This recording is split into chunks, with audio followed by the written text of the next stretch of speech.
negara. Dan mulailah rakyat teriak dan panggil TNI. Kemana TNI? Tahukah kita semua bahwa 1. TNI kita hari ini adalah tentara yang paling sipil di dunia, karena personilnya tak boleh bawa senjata, yang nampak bawa sarung pistol kosong di mana-mana. 2. Tahukah kita bahwa secara sistematis TNI kita seharusnya sebagai komponen utama alat pertahanan negara sekarang sudah bergeser menjadi komponen pembantu, karena tugasnya hanya menjadi pembantu, membantu tugas Polri, membantu bencana, membantu pemadaman kebakaran hutan, bahkan untuk menumpas separatisme yang jelas bahagian tugas pokok TNI tetap difungsikan untuk membantu Polri dalam tugas operasi penumpasan separatis yang diganti nama jadi kriminal dengan 1000 alasan. Yang komponen pendukung seperti komponen utama yang sudah jelas komponen utama TNI malah seperti komponen pendukung. Aneh bin ajaib. Yang ketiga, tahukah kita bahwa TNI kita hari ini sudah menjadi korban adu domba politik belah bambu antara TNI dan Polri, di mana Polri atas kebijakan politik dijadikan terdepan dalam implementasi konsep democratic policing. Sementara RUU Kamnas sengaja di-PTS-kan. Makanya TNI selalu berada di belakang Polri atau sebagai pembantunya saja. Yang keempat, tahukah kita bahwa jumlah Polri hari ini sudah 3 kali lipat jumlah TNI, alias 1:3, di mana secara anggaran pun Polri jauh fantastis di atas anggaran TNI.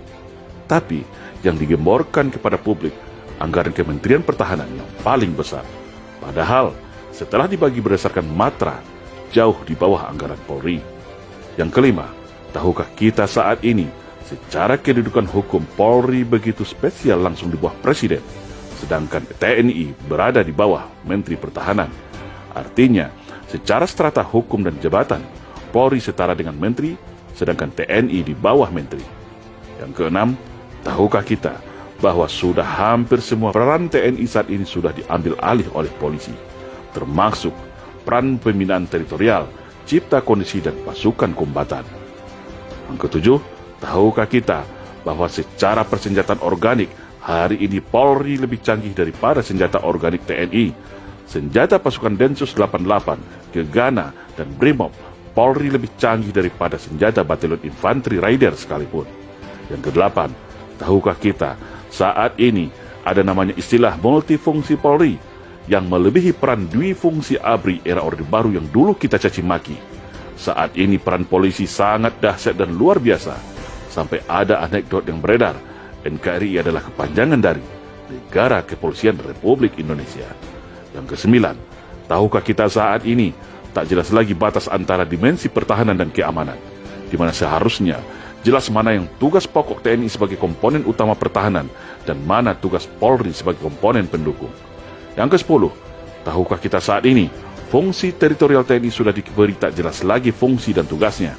Padahal 49.000 babinsa seluruh Indonesia adalah mata dan telinga TNI dalam upaya cegah dini, tangkal dini terhadap ATHG, yaitu ancaman, tantangan, hambatan dan gangguan terhadap negara. Hal itu adalah termasuk dalam 5 kemampuan teritorial, tapi ternyata Babin Kamtibmas yang lebih berkuasa soal deteksi dan cegah dini. Maka terjadilah seperti hari ini, rakyat mudah diadu domba, tidak ada penengah. Walaupun TNI tahu siapa aktor dan dalangnya dalam setiap konflik sosial, tetapi tak bisa berbuat apa-apa karena terkunci oleh aturan dan tidak logis. Itulah yang disebut dengan serangan asymmetric war untuk melemahkan negara dari dalam. Yang ke-11, tahukah kita bahwa Panglima TNI hari ini ditunjuk oleh Presiden, sedangkan Presiden adalah bahagian dari kekuasaan politik.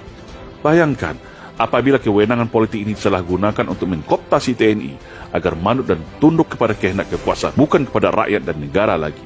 Jangan heran kalau Pak Dirman tidak mau diatur 100% oleh Bung Karno soal perang gerilya. Jangan heran Pak Yani tidak mau diatur dalam soal pemberian senjata dari Cina untuk kaum komunis. Dan ke-12, tahukah kita bagaimana TNI kita secara kekuasaan politik tidak berdaya dan tunduk di bawah kekuasaan politik?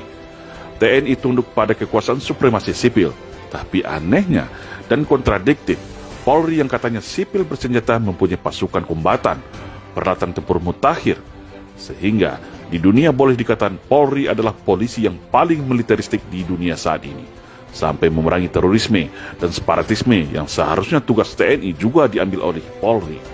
TNI tidak punya kewenangan apapun, khususnya Angkatan Darat.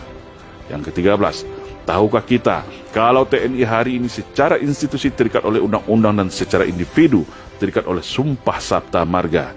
Namun, di satu sisi ada kelompok politik dari sipil melalui kekuasaan politik dapat mengintervensi permasalahan internal TNI, baik itu berupa penempatan posisi jabatan dan belanja anggaran persenjataan TNI.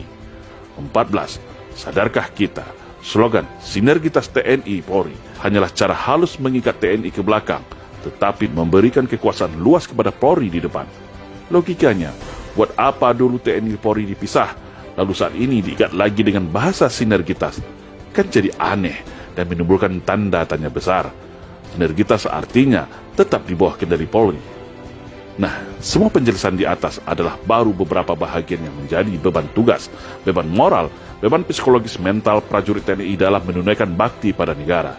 Sudah sangat jelas bagaimana upaya sistematis untuk mengekang TNI, melumpuhkannya, dan menempatkannya berada di belakang peran dan tugas Polri. Sungguh TNI ku sayang dan TNI ku malang. Ketika ada kejadian berupa perang, bencana alam, dan gangguan keamanan berat, TNI baru dipanggil untuk diperbantukan. Tetapi ketika itu berupa fasilitas politik, kewenangan dan sarana prasarana, TNI selalu diminta untuk bersabar, untuk banyak mengalah, demi slogan Bumi Pertiwi. Hari ini barulah kita sadar bahwa pelemahan TNI ini adalah bahagian sistematis dan pembalasan dendam dari para kelompok neo-PKI agar mereka leluasa merebut Indonesia dan merubahnya menjadi negara komunis. Sungguh miris ketika tentara dibuat tak berdaya dan kalau bisa masuk barak saja dan jaga perbatasan.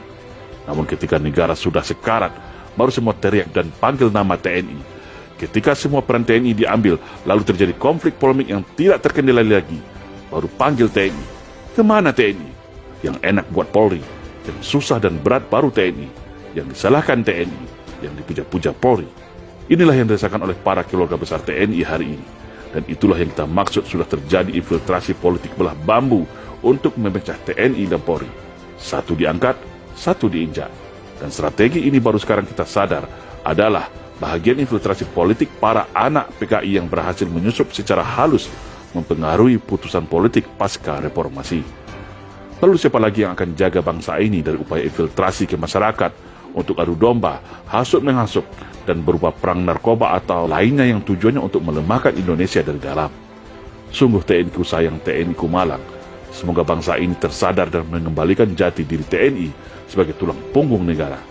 Saya yakin, kalau fungsi teritorial TNI berjalan dan TNI kembali ada tempat di Senayan, maka insya Allah agenda komunisme di Indonesia akan kembali bisa dipatahkan. Karena TNI punya peta dan tools strategi untuk itu. TNI harus kembali menjadi jati dirinya sebagai prajurit Sabta Marga yang berwibawa sebagai penjaga Garuda, pengawal Pancasila, garda utama menjaga keutuhan NKRI. Karena saya yakin, secara personal dan mayoritas, insya Allah TNI masih akan setia kepada Pancasila, masih akan setia kepada rakyat Indonesia sesuai sumpah janjinya setia kepada NKRI. Insya Allah, salam Indonesia Jaya.